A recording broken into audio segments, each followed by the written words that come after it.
നമസ്കാരം. ഹലോ ഡോക്ടറിലേക്ക് ഏവർക്കും സ്വാഗതം.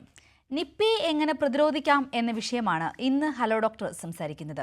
പ്രധാനമായും ഒരു ചെറിയ രീതിയിലുള്ള ഒരു ആശങ്ക, ഭയം പലരുടെയും മനസ്സിലുണ്ടാകാം. എന്നാൽ യാതൊരു തരത്തിലുള്ള ആശങ്കയുടെയും ഭയത്തിൻ്റെയും ഒരടിസ്ഥാനവുമില്ല. നിപ്പയെ പ്രതിരോധിക്കുവാൻ പൂർണ്ണമായും സംസ്ഥാനം സജ്ജമാണെന്ന് ആരോഗ്യവകുപ്പിൻ്റെ ഏറ്റവും ശക്തമായ ഒരു അറിയിപ്പാണ് നമുക്ക് ലഭിച്ചുകൊണ്ടിരിക്കുന്നത്. എങ്കിൽ കൂടിയും നിപ്പയെ എങ്ങനെ പ്രതിരോധിക്കാം, ഏതൊക്കെ കാര്യങ്ങളാണ് പ്രധാനമായും പൊതുസമൂഹം ശ്രദ്ധിക്കേണ്ടത് എന്ന വിഷയമാണ് ഇന്ന് ഹലോ ഡോക്ടർ സംസാരിക്കുന്നത്. ഈ വിഷയത്തിൽ നമുക്ക് വേണ്ട എല്ലാ വിശദാംശങ്ങളും പങ്കുവയ്ക്കുവാനായി നമ്മളോടൊപ്പം ഉള്ളത് IMA Kerala research cell convener doctor Rajeev ജയദേവനാണ്. ഡോക്ടർ നമസ്കാരം. ഹലോ ഡോക്ടറിലേക്ക് സ്വാഗതം. പ്രേക്ഷകരെയും ഞാൻ സ്വാഗതം ചെയ്യുകയാണ് ഹലോ ഡോക്ടറിലേക്ക്. ഈ ഒരു വിഷയവുമായി ബന്ധപ്പെട്ട നിങ്ങളുടെ സംശയങ്ങൾക്ക് താഴെ കാണുന്ന നമ്പറിൽ ഹലോ ഡോക്ടറിലേക്ക് ബന്ധപ്പെടാവുന്നതാണ്. ഡോക്ടർ, ഏറ്റവും പ്രധാനമായും നമുക്ക് അറിയുവാനുള്ളൊരു ആകാംക്ഷ, കാരണം നിപ്പ എന്നൊരു വ്യാധി വളരെയധികം നമ്മളിൽ ആശങ്ക നിറച്ചിട്ടുണ്ട്. എന്നാൽ ഇന്ന് അതിൻ്റെ ആശങ്കയുടെയോ അല്ലെങ്കിൽ അത്തരത്തിലുള്ള ഒരു അപകടത്തിൻ്റെയോ അടിസ്ഥാനമില്ല. പൂർണ്ണമായും നമ്മുടെ സംസ്ഥാനം നിപ്പയെ പ്രതിരോധിക്കുവാൻ എല്ലാ തരത്തിലും സജ്ജമാണ്. എങ്കിൽ കൂടിയും ഏതൊക്കെ രീതിയിലാണ് പൊതുസമൂഹം നിപ്പയെ പ്രതിരോധിക്കേണ്ടത്? പൊതുവായി നമ്മൾ ശ്രദ്ധിക്കേണ്ട കാര്യങ്ങൾ എന്തെല്ലാമാണ്? ആശങ്കയുണ്ടാകുന്നത് പ്രധാനമായും അവ്യക്തത കൊണ്ടാണ്. തുടക്കത്തിലുള്ള നിപ്പ ഔട്ട്ബ്രേക്കുകൾ നിരവധി പേരുടെ ജീവൻ എടുക്കുകയും പുതുതായി കാണപ്പെട്ട ഒരു രോഗമായതിനാൽ ഏറെ പേർ പരിഭ്രാന്തരാവുകയും ചെയ്തു. അതിന്റെ ഉയർന്ന മരണനിരക്ക്, അതായത് 70% അടുത്ത് നിൽക്കുന്ന മരണനിരക്കാണ് ഈ രോഗത്തിനുള്ളത്. കോവിഡിൻ്റെത് 1% എന്ന് നമ്മൾ ഓർക്കണം. അപ്പോൾ ഇങ്ങനെയുള്ള കാരണങ്ങൾ കൊണ്ടാണ് ആശങ്ക ഉണ്ടായത്. എന്നാൽ അതിനുശേഷം ഉണ്ടായ ഔട്ട്ബ്രേക്കുകളിൽ അത് അധികം പേരിലേക്ക് പകരാതെ നമുക്കതിനെ തടഞ്ഞു നിർത്താൻ സാധിച്ചു എന്നുള്ളത് നമുക്ക് ഒരു ആശ്വാസം നൽകുന്ന വസ്തുതയാണ്. എന്നിരുന്നാലും ഈ രോഗം ഇവിടെ തന്നെയുണ്ട് എന്നുള്ളത് ഒരു വസ്തുത തന്നെയാണ്. മിക്കവാറും എല്ലാ വർഷങ്ങളിലും തന്നെ കേരളത്തിൽ നിന്നും ഈ കേസുകൾ റിപ്പോർട്ട് ചെയ്യപ്പെടുന്നുണ്ട്. അധികം പേരിലേക്ക് ഇത് പകരുന്നില്ല എന്നുള്ളതാണ് ഇതിന്റെ ഒരു പോസിറ്റീവ് വശമായിട്ട് കാണുന്നത്. പക്ഷെ ഞാൻ ഒരു കാര്യം പറയാം, കേരളത്തിന് ഇങ്ങനെയുള്ള രോഗങ്ങൾ വളരെ ഏർലി സ്റ്റേജിൽ, പ്രാരംഭ ഘട്ടത്തിൽ അതിനെ കണ്ടെത്താനും അതിനെ ഡയഗ്നോസ് ചെയ്യാനും അതിനെ പ്രതിരോധിക്കാനുള്ള കഴിവുണ്ട്. ഇതര സംസ്ഥാനങ്ങളിൽ എത്രത്തോളമുള്ള ഡയഗ്നോസ്റ്റിക് ഫെസിലിറ്റീസ് ഇല്ലാത്തതുകൊണ്ടാകാം ഒരുപക്ഷെ ഇതര സംസ്ഥാനങ്ങളിൽ നിന്നും ഇങ്ങനെയുള്ള കേസുകൾ റിപ്പോർട്ട് ചെയ്യാത്തത്. അതിന് കാരണം ഞാൻ പറയാം.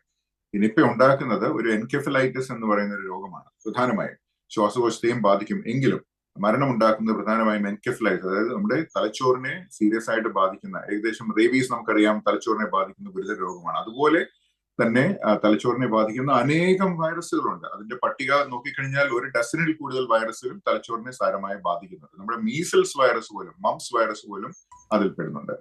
അപ്പോൾ തലച്ചോറിനെ ബാധിക്കുന്ന ഒരുപാട് കേസുകൾ, എൻകെഫലൈറ്റിസ് കേസുകൾ ലോകമെമ്പാടും റിപ്പോർട്ട് ചെയ്യപ്പെടുന്നുണ്ട്. എന്നാൽ ഇതിൽ ഏത് വൈറസ് ആണെന്ന് കണ്ടെത്താനുള്ള കഴിവ് കേരളത്തിനുണ്ട്. കേരളത്തിന് മാത്രമല്ല, ഇന്ത്യയിൽ മറ്റു പല സ്ഥാപനങ്ങളിലും അത് കഴിവുണ്ടെങ്കിലും ഇങ്ങനെ ഒരു കേസ് ഏതെങ്കിലും ഒരു ഗ്രാമത്തിൽ ഉണ്ടെങ്കിൽ മിക്കവാറും അത് ശ്രദ്ധിക്കപ്പെടാതെ പോവുകയാണ് ചെയ്യുന്നത്. അതുകൊണ്ട് കേരളത്തിൽ മാത്രമാണ് ഈ രോഗം എന്നാരും ആശങ്കപ്പെടേണ്ട കാര്യമില്ല. ഇനി ചോദിച്ചത് രണ്ടാമത്തെ ചോദ്യം, എന്തൊക്കെയാണ് പൊതുജനങ്ങൾ ചെയ്യേണ്ടത്? വളരെ വളരെ പ്രധാനപ്പെട്ട ഒരു ചോദ്യമാണ്. അതായത് നമുക്ക് ശാസ്ത്രീയമായി പറയുകയാണെങ്കിൽ നിപ്പയെ പറ്റി ഒരുപാട് കാര്യങ്ങൾ പറയാനുണ്ട്. പക്ഷെ പൊതുജനങ്ങളുടെ സൈഡിൽ നിന്നും എന്ത് ചെയ്യാൻ പറ്റും എന്ന് ഞാനിവിടെ പറയാം. ഒന്ന്, തെറ്റായിട്ടുള്ള അല്ലെങ്കിൽ ആശങ്ക പരത്തുന്ന വാർത്തകൾ ദയവ് ചെയ്ത് പ്രചരിപ്പിക്കരുത്. 2, ആരോഗ്യവകുപ്പ് കൃത്യമായിട്ട് ഇതിനെ പഠിച്ചതിന് ശേഷമാണ് അത് അതാത് പ്രദേശങ്ങളിലും ചുറ്റുമുള്ള പ്രദേശങ്ങളിലും ഉള്ള മുന്നറിയിപ്പ് കൊടുക്കുന്നത്. അത് കൃത്യമായിട്ട് പാലിക്കുക. അത് ഈ 2 കാര്യങ്ങളാണ് ഏറ്റവും പ്രധാനപ്പെട്ടത്. അതായത് വ്യാജ വാർത്തകൾ അല്ലെങ്കിൽ വളരെയധികം പേടിപ്പിക്കുന്ന രീതിയിലുള്ള അത്ഭുത ചികിത്സകൾ അല്ലെങ്കിൽ പേടിപ്പിക്കുന്ന വാർത്തകൾ പ്രചരിപ്പിക്കാതിരിക്കുക. ആരോഗ്യവകുപ്പ് നൽകുന്ന നിർദ്ദേശങ്ങൾ അക്ഷരം പതി അത് എത്രയൊക്കെ അസൗകര്യം ഉണ്ടാക്കുന്നതാണെങ്കിലും ശരി, നമ്മുടെ നന്മയ്ക്ക് വേണ്ടിയിട്ടും നമ്മുടെ സുരക്ഷയ്ക്ക് വേണ്ടിയിട്ടും നമുക്ക് ചുറ്റുമുള്ള സമൂഹത്തിന്റെ സുരക്ഷയ്ക്കും വേണ്ടിയിട്ടാണ് ആരോഗ്യവകുപ്പ് പലപ്പോഴും നിർദ്ദേശങ്ങൾ കൊടുക്കാറുള്ളത്. ആ നിർദ്ദേശങ്ങൾ നമുക്ക് അസൗകര്യം ഉണ്ടാക്കിയാലും അത് പൊതുനന്മയ്ക്ക് വേണ്ടിയിട്ടാണ് എന്നുള്ള ഒരു ബോധം നമുക്ക് ഉണ്ടാകണം. ഇനി ഒരു വ്യക്തി എന്നുള്ള നിലയിൽ ചെയ്യാനുള്ള ചില കാര്യങ്ങൾ ഞാൻ പറയാം. ഒന്ന്, ഒരു ചത്ത ജന്തുവിനെ കണ്ടു കഴിഞ്ഞാൽ അതിനെ സൂക്ഷിച്ചു വേണം കൈകാര്യം ചെയ്യാനായിട്ട്. പ്രത്യേകിച്ചും വവ്വാലോ പൂച്ചയോ അതുപോലെയുള്ള ജീവികൾ ചത്തുകിടക്കുകയാണെങ്കിൽ അത് ഗ്ലൗസും മറ്റും പ്രൊട്ടക്റ്റീവ് ആയിട്ടുള്ള കാര്യങ്ങൾ ധരിക്കാതെ അതിനെ ഹാൻഡിൽ ചെയ്യരുത്. അതിന് കഴിവുള്ള ആൾക്കാർ തദ്ദേശ സ്വയംഭരണ സ്ഥാപനങ്ങളിലുണ്ട്, അതിന് ട്രെയിനിങ് ശ്രദ്ധിച്ചവരുണ്ട്. അവർ മാത്രമേ ഇങ്ങനെയുള്ള കാര്യങ്ങൾ ഹാൻഡിൽ ചെയ്യാവൂ. അതാണ് ഒരു വിഷയം. രണ്ടാമത്തേത്, നമ്മുടെ നാട്ടിൽ ധാരാളം ഫ്രൂട്ട് ട്രീസ് ഉണ്ട്. നമ്മുടെ എല്ലാവരുടെയും പറമ്പിൽ തന്നെ ധാരാളം ഫ്രൂട്ട് ട്രീസ്, അതായത് പഴങ്ങൾ ഉണ്ടാകുന്ന മരങ്ങൾ നമ്മൾ വെച്ചുപിടിപ്പിക്കാറുണ്ട്. ഈ മരങ്ങൾ അന്വേഷിച്ച് വവ്വാലുകൾ വരുന്നത് സാധാരണ തന്നെയാണ്. അതുകൊണ്ട് ഈ വവ്വാലുകളെ നമ്മൾ പേടിപ്പിക്കുകയോ ഓടിക്കുകയോ കല്ലെറിയുകയോ വേട്ടയാടുകയോ ചെയ്യരുത്. അതിന്റെ ഡേഞ്ചർ എന്താന്ന് വെച്ചാൽ അതിന്റെ അബദ്ധത്തിൽ ഈ വൈറസ് ഈ വവ്വാലുമായി നമുക്ക് കോണ്ടാക്ട് വന്നു കഴിഞ്ഞാൽ നമുക്ക് ചിലപ്പോൾ പലതരത്തിലുള്ള നിപ്പ മാത്രമല്ല പല രോഗബാധയും ഉണ്ടാകാം. ഇനി വവ്വാലിനെ ഓടിച്ചു കഴിഞ്ഞാൽ, അത് ഓടിപ്പോയാൽ പോലും അല്ലെ പറന്നു പോയാൽ പോലും അതിന്റെ സ്ഥാനം എടുക്കാനായിട്ട് ലക്ഷക്കണക്കിന് വവ്വാലുകൾ പരിസര പ്രദേശത്തുണ്ട്. അതുകൊണ്ട് നമ്മൾ ഒന്നും നേടുന്നില്ല. അതായത് നമ്മുടെ പറമ്പിൽ നിന്നും ഈ വവ്വാലിനെ ആട്ടി ഓടിച്ചുകൊണ്ടൊന്നും ഒന്നും നമ്മൾ നേടാൻ പോകുന്നില്ല എന്ന് നമ്മൾ ചിന്തിക്കും. തെരുവ് നായ്ക്കളുടെ കാര്യം പറഞ്ഞ പോലെയാണ്. കല്ലെറിഞ്ഞാൽ പോലും അവ അല്പം നേരത്തേക്ക് മാറി നിൽക്കുമെങ്കിലും മാലിന്യം ഉള്ളിടത്തോളം അവ തിരികെ വരും എന്ന് പറയുന്നത് പോലെയാണ്. അതുകൊണ്ട് വവ്വാലുകളെ ദയവ് ചെയ്ത് ഉപദ്രവിക്കുകയോ അല്ലെങ്കിൽ വേട്ടയാടുകയോ ചെയ്യരുത്. പിന്നെയുള്ളത്, നമുക്കറിയാം, നമ്മുടെ പറമ്പുകളിൽ നടക്കുമ്പോൾ ചെരുപ്പിട്ട് നടക്കുന്നത് പ്രത്യേകം ശ്രദ്ധിക്കുക. കാരണം വവ്വാലുകളുടെ കാഷ്ടവും അവയുടെ ഗർഭകാലത്തുണ്ടാകുന്ന ചില സ്രവങ്ങളുണ്ട്, രക്തം, ഇതെല്ലാം നിലത്ത് വീണ് കിടക്കാൻ സാധ്യതയുണ്ട്. ഇതിലാണ് വൈറസുകൾ സാധാരണയുള്ളത്. ഈ വൈറസുകൾക്ക് നമ്മുടെ ചർമ്മത്തിലെ സുഷിരങ്ങൾ വഴി അല്ലെങ്കിൽ ചെറിയ മുറിവുകൾ വഴി അകത്ത് കയറാൻ ചിലപ്പോൾ ഇടയുണ്ട്. അത് ഒഴിവാക്കാനായിട്ട് ഇങ്ങനെയുള്ള പറമ്പുകളിൽ നടക്കുമ്പോൾ പാദരക്ഷയില്ലാതെ നടക്കരുത്, ചെരുപ്പ് ധരിക്കാതെ ഇങ്ങനെയുള്ള പറമ്പുകളിൽ നടക്കരുത്. അടയ്ക്ക ശേഖരിക്കാൻ പോകുന്നവർ പ്രത്യേകം സൂക്ഷിക്കുക. കാരണം അടയ്ക്കയും വവ്വാലുകളും തമ്മിൽ ബന്ധമുണ്ട്, നമുക്കറിയാം. അതുകൊണ്ട് അടയ്ക്ക ശേഖരിക്കുന്നവർ ഗ്ലൗവ് ധരിച്ചതിന് ശേഷം മാത്രം അത് അടയ്ക്ക ശേഖരിക്കുക. ഒഴിഞ്ഞ പറമ്പുകളിൽ, അതായത് ആളനക്കമില്ലാത്ത പറമ്പുകളിൽ കൂടി നടക്കുമ്പോൾ പാമ്പ് ശല്യം മാത്രമല്ല ഇങ്ങനെയുള്ള പ്രശ്നങ്ങളും, അതായത് വവ്വാലിന്റെ കാഷ്ടവും മറ്റും ധാരാളമായിട്ട് അവിടെ കിടക്കാൻ സാധ്യതയുണ്ട് എന്നും മനസ്സിലാക്കി മുൻകരുതലോടുകൂടി മാത്രം ഇങ്ങനെയുള്ള പ്രദേശങ്ങളിൽ പോവുക. പിന്നെ നമുക്ക് എല്ലാവർക്കും ഉള്ള ശീലമുണ്ട്, എനിക്കുമുള്ള ശീലമാണ്. പണ്ടൊക്കെ ആണെങ്കിൽ മാവിന്റെയും അല്ലെങ്കിൽ ചാമ്പക്കയുടെയും ഒക്കെ ചുവട്ടിൽ ചെന്ന ഏതെങ്കിലും പഴം വീണിട്ടുണ്ടെങ്കിൽ എടുത്ത് കഴിക്കുന്ന ശീലം എനിക്കും ഉണ്ടായിരുന്നു കുട്ടിക്കാലത്ത്. പക്ഷെ അത് വളരെ ഡേഞ്ചറസ് ആണ്. അത് യാതൊരു കാരണവശാലും നമ്മൾ എത്രയൊക്കെ നമുക്ക് മാവിനോടോ ചാമ്പയോടോ സ്നേഹമുണ്ടെങ്കിലും നമ്മൾ അത് ചെയ്യരുത്. അതായത് പേരയ്ക്കയാണ് മറ്റൊരു ഇത്. കാരണം ഇതെല്ലാം വവ്വാലുകൾ രാത്രി വന്ന് തൊട്ട് നോക്കുന്നതും നക്കി നോക്കുന്നതുമായിട്ടുള്ള പഴങ്ങളാണ്. അതുകൊണ്ട് ഇങ്ങനെയുള്ള പഴങ്ങൾ, നമ്മുടെ പറമ്പിൽ നിന്നുള്ള പഴങ്ങൾ കഴിക്കുന്നത് പോലും നല്ലതുപോലെ കഴുകി ഒന്ന് കഴുകുന്നത്, ചെത്തുന്നതിന് മുമ്പ് തന്നെ ഒന്ന് കഴുകുന്നത് എല്ലാം കൊണ്ടും നല്ലത് തന്നെയാണ്. അത് നിപ്പ മാത്രമല്ല മറ്റു പല കാര്യങ്ങളും നമുക്ക് അതുകൊണ്ട് പ്രതിരോധിക്കാൻ സാധിക്കും. ഇങ്ങനെയുള്ള വളരെ നമുക്ക് ചെയ്യാവുന്ന കാര്യങ്ങൾ നമുക്ക് മാക്സിമം ചെയ്യുക. ഏറ്റവും പ്രധാനപ്പെട്ട ഒരു കാര്യം കൂടെ പറഞ്ഞു നിർത്താം. അതായത് ആശുപത്രി സന്ദർശനങ്ങൾ സൗഹൃദ സന്ദർശകനാകാതിരിക്കുക. അതായത് ഒരു സോഷ്യൽ വിസിറ്റിന് വേണ്ടി ആശുപത്രികളിൽ പോകാതിരിക്കുക. ആശുപത്രി എന്നുള്ളത് രോഗികളെ ചികിത്സിക്കുന്ന സ്ഥലമാണ്. അത്യാവശ്യമുള്ള കൂട്ടിരിപ്പുകാർ മാത്രം ഇരിക്കേണ്ട സ്ഥലമാണ്. നമ്മുടെ കേരളത്തിൽ നമ്മുടെ ഒരു സോഷ്യൽ സെറ്റപ്പിൽ നമ്മൾ എല്ലാവരും തന്നെ ആരെങ്കിലും കിടക്കുന്നുണ്ടെങ്കിൽ ആശുപത്രിയിൽ കിടക്കുന്ന ഒന്ന് പോയി കണ്ടുകളയാം എന്ന് പറഞ്ഞ് നമ്മൾ ചിലപ്പോൾ ഓറഞ്ചോ മറ്റോ വാങ്ങിയോടെ പോയിരിക്കാം. പക്ഷെ അത് നല്ലൊരു കാര്യമല്ല. കാരണം ആശുപത്രിയിലുള്ള പല രോഗങ്ങളും നമുക്ക് പിടിപെടാനും നമുക്കറിയാതെയോ അറിഞ്ഞോ ഉള്ള ചില ജലദോഷമോ അതുപോലെയുള്ള രോഗങ്ങളും വൈറസുകളെല്ലാം അവർക്ക് പിടിപെടാനും സാധ്യതയുണ്ട്. അതുകൊണ്ട് ആശുപത്രി സന്ദർശനങ്ങൾ കഴിവതും ഏറ്റവും കുറവ് നടത്തുക. സൗഹൃദ സംഭാഷണങ്ങൾ വീഡിയോ കോളിൽ ഇപ്പോൾ ചെയ്യാനുള്ള സൗകര്യം നമുക്കുണ്ട്. വ്യക്തമാണ് ഡോക്ടർ. പ്രധാനമായിട്ട് നമുക്ക് ഇത്തരത്തിലുള്ള പ്രശ്നങ്ങൾ വരുമ്പോൾ സ്വാഭാവികമായി ഒരാളുടെ മനസ്സിൽ വരുന്നൊരു സംശയം, ഇതിൻ്റെ ലക്ഷണങ്ങൾ എന്തൊക്കെയാണ്, എങ്ങനെയാണ് മറ്റു പനികളിൽ നിന്ന് നമുക്ക് നിപ്പയെ വേർതിരിച്ചറിയുവാൻ സാധിക്കുക? കാരണം നമ്മുടെ ഇപ്പോഴത്തെ ഒരു സാമൂഹ്യ സാഹചര്യത്തിൽ മിക്ക ആളുകൾക്കും എപ്പോൾ വേണമെങ്കിലും പനി വരാവുന്നൊരു സാഹചര്യമാണ്. അപ്പോൾ മറ്റ് പനിയുടെ ലക്ഷണങ്ങളിൽ നിന്നും നിപ്പയുടെ ലക്ഷണങ്ങളെ നമുക്ക് എങ്ങനെയാണ് വേർതിരിച്ചറിയുവാൻ സാധിക്കുന്നത്? വളരെ നല്ല ചോദ്യമാണ്. കാരണം നമ്മൾ ചിന്തിക്കേണ്ടത്, പനി വളരെ സാധാരണമാണ്. എല്ലാ വീടുകളിലും തന്നെ ഏതാനും മാസങ്ങൾ കൂടുമ്പോൾ ഒരു പനിയും മറ്റും വന്നു പോകുന്ന ഒരു പ്രദേശമാണ് നമ്മുടെ ഈ കേരളം, തമിഴ്നാട്, ആ പ്രദേശം എല്ലാം തന്നെ ട്രോപ്പിക്കൽ ഏരിയാസ് ആണ്. അതായത് വൈറൽ പനികളൊക്കെ വളരെ സാധാരണമാണ്. പനി, തലവേദന, പേശിവേദന, ഇതെല്ലാം സാധാരണ എല്ലാ പനികളുടെയും ലക്ഷണം തന്നെയാണ്. നിർഭാഗ്യവശാൽ നിപ്പയുടെ തുടക്കത്തിലുള്ള ലക്ഷണവും ഇതൊരു വൈറൽ പനി ആയതുകൊണ്ട് തന്നെ ഏകദേശം ഇതുപോലെയുള്ള ലക്ഷണങ്ങളാണ് തുടക്കത്തിൽ ഉണ്ടാകുന്നത്. അതുകൊണ്ട് തന്നെ ഈ പനി വന്നു കഴിഞ്ഞാൽ ഇത് നിപ്പയാണോ എന്ന് നമുക്ക് ഉടൻ തിരിച്ചറിയാൻ സാധിക്കുകയില്ല. എന്നാൽ നിപ്പയാണോ എന്ന് തിരിച്ചറിയാൻ സാധിക്കുന്നത് ഈ രോഗിയുടെ സമ്പർക്ക പട്ടികയിലുള്ള ഒരാൾക്കാണ് ഇത് വരുന്നതെങ്കിൽ അത് കുറച്ചുകൂടി നമ്മൾ എന്ന് വെച്ചാൽ നിപ്പയാണോ ഒന്നുമില്ല എങ്കിലും അവർക്ക് കൂടുതൽ ശ്രദ്ധ കൊടുക്കുകയും അവരുടെ പ്രോഗ്രസ്, അതായത് ആളുടെ രോഗിയുടെ കണ്ടീഷൻ ഭേദമാകുന്നുണ്ടോ ഇതെല്ലാം നിരീക്ഷിക്കുകയും മറ്റും വേണം. അല്ലാതെ ഈ നിപ്പയുമായി യാതൊരു ബന്ധമില്ലാത്ത ഒരു പ്രദേശത്തുള്ള ഒരാൾക്ക് പനി വരുന്നത് നിപ്പയാണെന്ന് പേടിച്ചിരിക്കേണ്ട കാര്യമൊന്നുമില്ല. ഇനി രണ്ടാമത്തേത്, ഈ നിപ്പ ബാധിച്ച വ്യക്തിക്ക് തുടക്കത്തിൽ ഈ ലക്ഷണങ്ങളാണെങ്കിലും അത് പ്രോഗ്രസ് ചെയ്യുമ്പോൾ, ഏതാനും ദിവസങ്ങൾ കഴിയുമ്പോൾ അത് കുറച്ചുകൂടെ സീരിയസ് ആകാറുണ്ട്. സീരിയസ് ആകുമ്പോൾ കൂടുതലും ശ്വാസം മുട്ട്, അതുപോലെ തന്നെ തലച്ചോറിനെ ബാധിക്കുന്നതോടൊപ്പം തലച്ചോറിന്റെ പ്രവർത്തനങ്ങൾക്ക് കോട്ടം തട്ടുന്നത് മൂലം നമുക്ക് ചിലപ്പോൾ കാഴ്ചയിലുള്ള മങ്ങൽ, അല്ലെങ്കിൽ ആശയക്കുഴപ്പം, കൺഫ്യൂഷൻ ഉണ്ടാവുക, അല്ലെങ്കിൽ പരിസര ബോധമില്ലാതെ സംസാരിക്കുക, പ്രവർത്തിക്കുക, ബോധം കെടുക, അല്ലെങ്കിൽ അപസ്മാരം, ഇതുവരെ അപസ്മാരം ഇല്ലാതിരുന്ന ഒരാൾക്ക് അപസ്മാരം, ഇതൊക്കെ വളരെ സീരിയസ് ആയിട്ടുള്ള ലക്ഷണങ്ങളാണ്. ഇങ്ങനെയുള്ള ലക്ഷണങ്ങൾ കണ്ടുകഴിഞ്ഞാൽ തീർച്ചയായിട്ടും നമ്മൾ ഹോസ്പിറ്റലിൽ കൊണ്ടുപോകും. എന്നാൽ വിട്ടുമാറാത്ത പനി, പ്രത്യേകിച്ചും ഇങ്ങനെയുള്ള പ്രദേശങ്ങളിൽ അല്ലെങ്കിൽ സമ്പർക്ക പട്ടികയിൽ ഉള്ളവർ ആണെങ്കിൽ പ്രത്യേകിച്ചും വിട്ടുമാറാത്ത പനി, അതുപോലെ കഠിനമായിട്ടുള്ള ശരീരവേദന, തലവേദന, ഛർദി, ഇതൊക്കെ ലക്ഷണങ്ങളായിട്ട് കാണാവുന്നതാണ്. പക്ഷെ ഞാൻ നേരത്തെ പറഞ്ഞ പോലെ ഈ കേരളത്തിലും മറ്റുമൊക്കെ ലക്ഷക്കണക്കിന് ആൾക്കാർക്കാണ് ഇങ്ങനെയുള്ള പനിയും മറ്റും വരുന്നത്. അതുകൊണ്ട് അതെല്ലാം നിപ്പയാണെന്നുള്ള ഒരു ആശങ്കയ്ക്ക് കാര്യമില്ല. ഓക്കെ, വ്യക്തമാണ് ഡോക്ടർ. ഇപ്പോൾ നമ്മളോടൊപ്പം ഒരു പ്രേക്ഷകൻ ചേരുകയാണ്, കണ്ണൂരിൽ നിന്നും പുഷ്പരാജ് ഡോക്ടറോട് ചോദിച്ചോളൂ. ഹലോ, കേൾക്കുന്നുണ്ട്, ഡോക്ടറോട് ചോദിച്ചോളൂ. ഡോക്ടർ, എന്റെ സംശയം എന്താണെന്ന് ചോദിച്ചാല്, ഹലോ പറയൂ. നമ്മൾ ഈ പഴവർഗ്ഗങ്ങൾ ഉപയോഗിക്കുമ്പോൾ ഇപ്പം ഈ വവ്വാലുമായിട്ട് ഇത് സമ്പർക്കം ചെയ്തിട്ടോ ഇല്ലോ എന്ന് നമുക്കറിയത്തില്ല. അപ്പൊ നമ്മൾ ഈ മാമ്പഴം അങ്ങനെയുള്ള ഈ പഴവർഗ്ഗങ്ങൾ ഉപയോഗിക്കുമ്പം, റംബുട്ടാനൊക്കെ ഉപയോഗിക്കുമ്പോൾ നമ്മൾ കുറച്ചു നേരം ഉപ്പിലിട്ട വെള്ളത്തിൽ ഇട്ട് കഴിച്ചാൽ ഇതിനെന്തെങ്കിലും ഒരു പ്രതിവിധി ആകുമോ? ഉപ്പില് ഇടേണ്ട കാര്യമില്ല. വാസ്തവത്തിൽ അത് നല്ലതുപോലെ കഴുകി ഉപയോഗിച്ചാൽ മാത്രം മതി. കഴുകുന്നത് ഇളം ഉപ്പുണ്ടെങ്കിൽ അത് കഴുകിയാൽ അത് വേഗം ഈ അണുബാധ, എല്ലാ വിധത്തിലുള്ള ഉള്ള അണുബാധകളും മാറിപ്പോകുന്നുണ്ടാവും. അപ്പൊ ഉപ്പ് വെള്ളത്തിൽ ഇട്ടിട്ട് കഴുകിയിട്ട് പിന്നെ ഒന്നുകൂടെ കഴുകുന്നതുകൊണ്ട് കുഴപ്പം വല്ലതും ഉണ്ടോ? കുഴപ്പമൊന്നുമില്ല. കുഴപ്പമില്ല.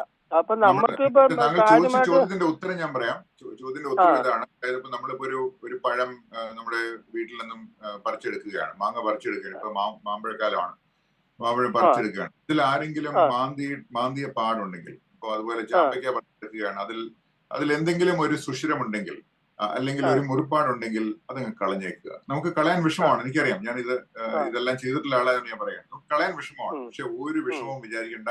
നമ്മുടെ സേഫ്റ്റിയാണ് എല്ലാം കൊണ്ടും വലുത്.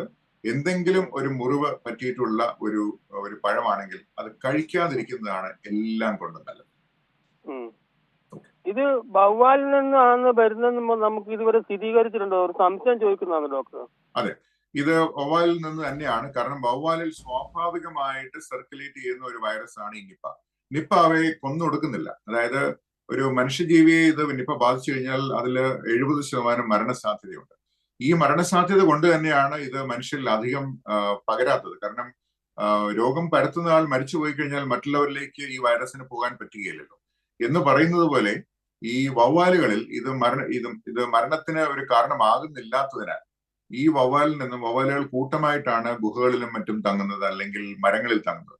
അവ ഒരുമിച്ച് ഉള്ള കോളനികളിൽ ഇരിക്കുമ്പോൾ ഒരു വവ്വാലിലുള്ള ഈ നിപ്പ വൈറസ് മറ്റുള്ളവരിലേക്ക് പകരാറുണ്ട്. അത് തെളിച്ചു പറഞ്ഞു കഴിഞ്ഞാൽ ബംഗ്ലാദേശിലാണ് ഇതിനെപ്പറ്റിയുള്ള ഏറ്റവും അധികം പഠനങ്ങൾ നടന്നിട്ടുള്ളത്. അവിടെയുള്ള ഒരു പഠനം താങ്കൾ ചോദിച്ചുകൊണ്ട് ഞാൻ പറയാം. 3000-ലധികം വവ്വാലുകളെ അവർ നിരീക്ഷിക്കുകയും അവയുടെ രക്തം പരിശോധിക്കുകയും അവയിൽ നിപ്പയുണ്ടോ എന്ന് നോക്കുകയും ചെയ്തു. അപ്പൊ ഈ 3000 വവ്വാലുകളെ അവർ നോക്കിയതിൽ നിന്ന് തന്നെ അതിൽ വെറും 10%, 14% വവ്വാലുകൾക്ക് മാത്രമേ അതായത് നിപ്പ ഒരു കാലത്ത് വന്നു എന്നുള്ള ഒരു സൂചന ഉണ്ടായിരുന്നുള്ളൂ. അതിന് ആന്റിബോഡി ടെസ്റ്റ് എന്ന് പറയും. അതായത് എന്തെങ്കിലും ഈ വവ്വാലിന് വൈറസ് വന്നിട്ടുണ്ട് എന്നുള്ളത്. അതായത് 14%. ഈ 3000 വവ്വാലുകളിൽ വിരലിലെണ്ണാവുന്ന വവ്വാലുകളിൽ മാത്രമേ അവർക്ക് നിപ്പയെ കണ്ടെത്താനും സാധിച്ചിട്ടുള്ളൂ.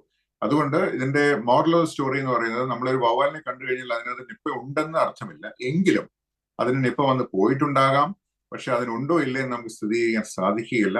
അതുകൊണ്ടാണ് പറയുന്നത് വവ്വാലുകൾ ഏറ്റവും കൂടുതൽ വരുന്ന സ്ഥലങ്ങളിൽ അല്പം കൂടി ഒന്ന് സൂക്ഷിക്കണം. മേൽപ്പറഞ്ഞ ഞാൻ ഈ പ്രോഗ്രാമിന്റെ തുടക്കത്തിൽ 5-6 മുൻകരുതലുകൾ നമ്മുടെ കേരളീയ സമൂഹത്തിന് വേണ്ടി കൃത്യമായിട്ടുള്ള ചില മുൻകരുതൽ പറഞ്ഞിരുന്നു.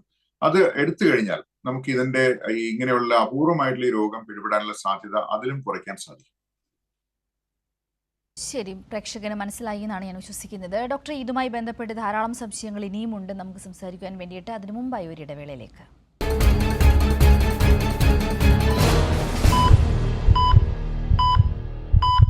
ഹലോ ഡോക്ടർ തുടരുന്നു. ഡോക്ടർ രാജീവ് ജയദേവനാണ് നമ്മളോടൊപ്പം ഉള്ളത്. ഡോക്ടർ, നമ്മൾ പറഞ്ഞു വന്നത് നിപ്പയുടെ കാരണങ്ങളെക്കുറിച്ചും അതിൻ്റെ പ്രതിരോധ മാർഗങ്ങളെക്കുറിച്ചുമാണ്. ഒരു സാഹചര്യത്തിൽ നിപ്പ നമ്മളെ ബാധിച്ചു കഴിഞ്ഞാൽ അതിന് തുടർന്ന് നൽകുന്ന ചികിത്സാ സംവിധാനങ്ങളെക്കുറിച്ച് കൂടി ഒന്ന് വിശദമാക്കാമോ? നിപ്പ രണ്ട് രീതിയിലാണ് നമ്മുടെ ശരീരത്തെ ബാധിക്കുന്നത്. ശ്വാസകോശ സംബന്ധമായും അതുപോലെ തന്നെ തലച്ചോറിനെയും. ചിലർക്ക് ലക്ഷണമില്ലാതെയും ഇത് വരാം എന്ന് പറയപ്പെടും. ഇനി ശ്വാസകോശ സംബന്ധമായിട്ടുള്ള രോഗമാണ് വരുന്നതെങ്കിൽ അവർക്ക് മറ്റ് ശ്വാസകോശ രോഗങ്ങളെ പോലെ തന്നെയുള്ള ചികിത്സകൾ, ഓക്സിജൻ, അതുപോലെ ആവശ്യം വരികയാണെങ്കിൽ വെന്റിലേറ്ററിന്റെ സഹായം, ഇതെല്ലാം ചിലപ്പോൾ വേണ്ടി വന്നേക്കും. ഇനി തലച്ചോറിന് ഉള്ള രോഗമാണ് വരുന്നതെങ്കിൽ തലച്ചോറിനെ ഇത് എങ്ങനെ ബാധിക്കുന്നു അനുസരിച്ചിരിക്കും രോഗിയുടെ ലക്ഷണങ്ങൾ. ചിലപ്പോൾ അപസ്മാരമായിരിക്കാം ലക്ഷണങ്ങൾ, ചിലപ്പോൾ ആള് തളർന്ന് വീഴുന്നിരിക്കാം, ചിലപ്പോൾ അബോധാവസ്ഥ ഉണ്ടായെന്നിരിക്കാം. അപ്പൊ ഇങ്ങനെയുള്ള സാഹചര്യങ്ങളിൽ അതിവിദഗ്ധമായിട്ടുള്ള ന്യൂറോളജിസ്റ്റ്, അതുപോലെ ഇന്റൻസിവിസ്റ്റ്, അവരുടെ മേൽനോട്ടത്തിൽ ICUവിലുള്ള ചികിത്സയാണ് അവർക്ക് കൊടുക്കേണ്ടത്. ഇനി ഇപ്പോൾ മോണോക്ലോണൽ ആന്റിബോഡി എന്നുള്ള ഒരു ചികിത്സയും ലഭ്യമാണ്. ഈ ചികിത്സ ഓസ്ട്രേലിയയിൽ വികസിപ്പിച്ചെടുത്ത ഒരു ചികിത്സയാണ്. അത് ഈ ആന്റിബോഡി എന്ന് പറഞ്ഞു കഴിഞ്ഞാൽ നമ്മുടെ പ്രേക്ഷകർക്ക് മിക്കവാറും അറിയാം. അതായത് നമ്മുടെ രക്തത്തിൽ ഉണ്ടാക്കുന്ന, നമ്മുടെ ശരീരം ഉണ്ടാക്കുന്ന തന്മാത്രകളാണ്. അതായത് ഏതെങ്കിലും ഒരു രോഗം വന്നു കഴിഞ്ഞാൽ അതിനെ പ്രതിരോധിക്കാൻ ചില തന്മാത്രകൾ ശരീരം ഉൽപ്പാദിപ്പിക്കാറുണ്ട്. അത് റെഡിമെയ്ഡ് ആയിട്ട് ഉണ്ടാക്കി ഒരു രോഗിക്ക് കൊടുക്കുന്നതിനാണ് മോണോക്ലോണൽ ആന്റിബോഡീസ് എന്ന് പറയാറുള്ളത്. അപ്പൊ അങ്ങനെയുള്ള ചികിത്സയും കൊടുക്കാൻ സാധ്യമാണെങ്കിലും അതിന്റെ ഫലപ്രാപ്തി എത്രത്തോളം ഉണ്ട് എന്നുള്ളതിൽ അഭ്യൂഹങ്ങൾ നിലവിലുണ്ട്. ഡോക്ടർ, നമ്മളോടൊപ്പം ഇപ്പോൾ ഒരു പ്രേക്ഷകൻ ചേരുകയാണ്. സതീശൻ ഡോക്ടറോട് ചോദിച്ചോളൂ. Sir, yes Satheesan. സർ, താങ്കളുടെ ഇപ്പോ ഈ സംസാരങ്ങൾ കേട്ടപ്പോൾ ഒരു ആശങ്കയിലാണ്. കണ്ടമാനം പരിധിയിലപ്പുറം വവ്വാലിന്റെ കൂട്ടങ്ങളും കാഷ്ടങ്ങളൊക്കെ നിറഞ്ഞെടുക്കുകയാണ്. നമ്മൾ ചിന്തിക്കേണ്ടത് കേരളത്തിന്റെ ഭൂപ്രകൃതി നോക്കിക്കഴിഞ്ഞാൽ ഒരു വശത്ത് മുഴുവനും നമ്മുടെ വെസ്റ്റേൺ ഗാട്സ് ആണ്, മറ്റേ വശത്ത് സമുദ്രവും. അപ്പോൾ അത് മലനിരകളിൽ നിന്നും ഇങ്ങനെ ഒരു സ്ലോപ്പ് പോലെയാണ് കേരളത്തിന്റെ ഭൂപ്രകൃതി. നിറയെ നദികളുമുണ്ട്, ധാരാളം പച്ചപ്പുള്ള ഒരു സംസ്ഥാനമാണ്. അപ്പൊ നിറയെ മരങ്ങൾ കേരളത്തിന്റെ സ്വാഭാവികമായിട്ടുള്ള സമ്പത്ത് തന്നെയാണ്. അതിന് പുറമെ നമ്മളെല്ലാവരും തന്നെ കൂടുതൽ മരങ്ങൾ വെച്ച് പിടിപ്പിക്കുന്നതുകൊണ്ട് ഈ വവ്വാലുകളുടെ ഒരു സ്വഭാവം എന്ന് പറഞ്ഞു കഴിഞ്ഞാൽ അവ ഒരു ദിവസം 20 മുതൽ 80 കിലോമീറ്റർ വരെ സഞ്ചരിക്കാൻ കഴിവുള്ള ജീവികളാണ്. അതായത് ഒരു സ്ഥലത്ത് ഒരു വവ്വാലിനെ കണ്ടു കഴിഞ്ഞാൽ അത് അവിടെ ജീവിക്കണമെന്നില്ല. നമ്മുടെ വീട്ടുമുറ്റത്ത് ഒരു കുരുവിയെ കണ്ടു കഴിഞ്ഞാൽ അത് ആ പ്രദേശത്ത് തന്നെ ഉണ്ടാവും. അല്ലെങ്കിൽ ഒരു മൂങ്ങയെ കണ്ടു കഴിഞ്ഞാൽ അത് ആ പ്രദേശത്ത് തന്നെ ജീവിക്കുന്ന മൂങ്ങയായിരിക്കും. പക്ഷെ വവ്വാലുകൾ അങ്ങനെയല്ല. അവർ പക്ഷികളല്ല, അവ മാമൽസ് ആണ്. അവയ്ക്ക് വളരെ ദൂരം പറക്കാനുള്ള കഴിവുണ്ട്. അപ്പൊ ഇതെല്ലാം കൂടെ കൂട്ടിച്ചേർത്ത് വായിച്ചു നോക്കും. പശ്ചിമഘട്ടം എന്ന് പറഞ്ഞു കഴിഞ്ഞാൽ വലിയ വലിയ വനങ്ങൾ നിറഞ്ഞിട്ടുള്ള ആ സ്ഥലങ്ങളിൽ ഇവയ്ക്ക് സുഖമായിട്ട് കഴിയാനുള്ള ഒരുപാട് സ്ഥലങ്ങളുണ്ട്. എന്നാൽ ഭക്ഷണം തേടി അവർ ഫ്രൂട്ട് ട്രീസ്, അതായത് പഴങ്ങൾ എവിടെയെല്ലാം ഉണ്ടോ, നമ്മുടെ വാഴത്തോട്ടങ്ങളിൽ, നമ്മുടെ മാവുകളിൽ, മാന്തോപ്പുകളിൽ, അല്ലെങ്കിൽ ചാമ്പയ്ക്ക, അതുപോലെയുള്ള, അല്ലെങ്കിൽ പേരയ്ക്ക, അല്ലെങ്കിൽ സപ്പോട്ട, ഇത് എല്ലാ മരങ്ങളിലും തന്നെ ഇവ വരാറുണ്ട്. അപ്പോൾ നമുക്ക് അവയെ തടഞ്ഞു നിർത്താൻ സാധിക്കുകയില്ല എന്നുള്ളതാണ് അതിന്റെ വാസ്തവം. അപ്പോൾ നമുക്ക് ചെയ്യാവുന്നത് ഇതാണ്. അവ കൂടുതൽ വരുന്ന പ്രദേശങ്ങളിലാണെങ്കിൽ കുട്ടികൾക്ക് നമുക്ക് ഇൻസ്ട്രക്ഷൻസ് കൊടുക്കാം. കുട്ടികളുടെ കാര്യം താങ്കൾ ചോദിച്ചുകൊണ്ട് ഞാൻ 2 കാര്യങ്ങൾ പ്രത്യേകം പറയാം. കുട്ടികൾ സ്വാഭാവികമായിട്ട് വളരെയധികം കൗതുകമുള്ള ഒരു ഗ്രൂപ്പാണ്. അപ്പോൾ നമുക്ക് എല്ലാവർക്കും അറിയാം, നമ്മളെല്ലാം കുട്ടിക്കാലത്തായിരുന്നു, നമ്മൾ പലതരത്തിലുള്ള കൗതുകം മൂലം നമ്മൾ പല കാര്യങ്ങളും ചെയ്തിട്ടുണ്ട്. അതുകൊണ്ട് തന്നെ ഇവർക്ക് അതുപോലെ ഈ ഒരു വവ്വാൽ കുഞ്ഞിനെ കണ്ടു കഴിഞ്ഞാൽ അതിനെ എടുക്കണം എന്ന് തോന്നിയെന്നിരിക്കാം, അല്ലെങ്കിൽ ചത്തു കിടക്കുന്ന ഒരു ജീവിയെ കണ്ടു കഴിഞ്ഞാൽ അത് എങ്ങനെയിരിക്കും എന്ന് അന്വേഷിക്കാൻ അതിനെ എടുത്ത് നോക്കിയെന്നിരിക്കാം. അതുപോലെ തന്നെ മരത്തിൽ കയറുക, പ്രത്യേകിച്ചും വവ്വാലുകൾ ധാരാളമായി വന്നിരിക്കുന്ന ഒരു മരത്തിൽ കയറുകയാണെങ്കിൽ ഈ കുഞ്ഞിന്റെ ചർമ്മം വളരെ ലോലമാണെന്ന് പറഞ്ഞു. അതിൽ പെട്ടെന്ന് മുറിവുണ്ടാകാനും, മുറിവ് തന്നെ നമ്മൾ ശ്രദ്ധിക്കുന്ന മുറിവാകണം എന്നില്ല. ചിലപ്പോൾ ചെറിയൊരു പോറലായിരിക്കാം, കുട്ടി അത് സാരമാക്കിയെന്ന് വരികയില്ല. എന്നാൽ അതിൽ ആ പോറൽ ഏൽക്കുന്ന ഭാഗത്ത്, അതായത് ആ മരത്തിൽ വവ്വാലിന്റെ കാഷ്ടവും അല്ലെങ്കിൽ വവ്വാലിന്റെ രക്തമോ, ഞാൻ നേരത്തെ പറഞ്ഞ പോലെ ഇത് മാമൽസ് ആണ്, അവ ഗർഭകാലത്ത് അവയുടെ യൂട്രസിൽ നിന്നുമുള്ള സ്രവങ്ങൾ ഈ മരക്കൊമ്പിലും മറ്റും വീണ് കിടക്കാൻ സാധ്യതയുണ്ട്.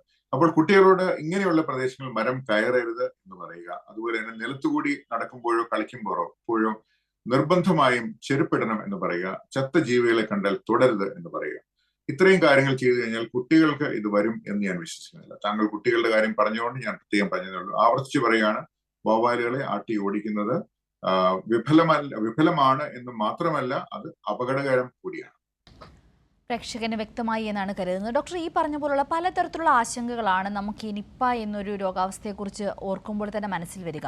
എന്നാൽ ആദ്യത്തെ സാഹചര്യമല്ല ഇപ്പോൾ. തുടക്കത്തിൽ കേരളത്തിൽ നിപ്പ വന്നപ്പോൾ നമ്മൾ എടുത്തിരുന്ന ഒരു സാഹചര്യമല്ല. ഇപ്പോൾ വളരെയധികം വിദഗ്ധമായി തന്നെ സംസ്ഥാന സർക്കാർ വളരെ ശക്തമായ രീതിയിലൊരു പ്രതിരോധ സംവിധാനം നിപ്പയ്ക്കെതിരെ ഇപ്പോൾ കൊണ്ടുവന്നിട്ടുണ്ട്. സംസ്ഥാന സർക്കാരിന്റെ ഇപ്പോഴത്തെ പ്രവർത്തനങ്ങൾ ഈ ഒരു മേഖലയിൽ തീർത്തും ആശ്വാസം പകരുന്നതല്ലേ? തീർച്ചയായും. കാരണം നമുക്കറിയാം, തുടക്കത്തിലുള്ള നിപ്പ ഔട്ട്ബ്രേക്ക് വന്നപ്പോൾ അത് പാൻഡമിക്കിന് മുമ്പാണ് എന്നും കൂടി നമ്മൾ ഓർക്കണം. അതുകൊണ്ട് ബഹുഭൂരിപക്ഷം ജനങ്ങൾക്കും ഒരു വൈറസ് എന്താണെന്നുള്ളതിനെ പറ്റി വ്യക്തമായിട്ടുള്ള ധാരണ ഉണ്ടായിരുന്നില്ല. എന്നാൽ നിപ്പ വന്നതോടുകൂടിയാണ് എന്താണ് ഈ വൈറസ് എന്നും അവയുടെ സ്വഭാവം എന്താണെന്നും ഏകദേശ ധാരണ നമുക്ക് നമ്മുടെ സമൂഹത്തിലുണ്ടായത്.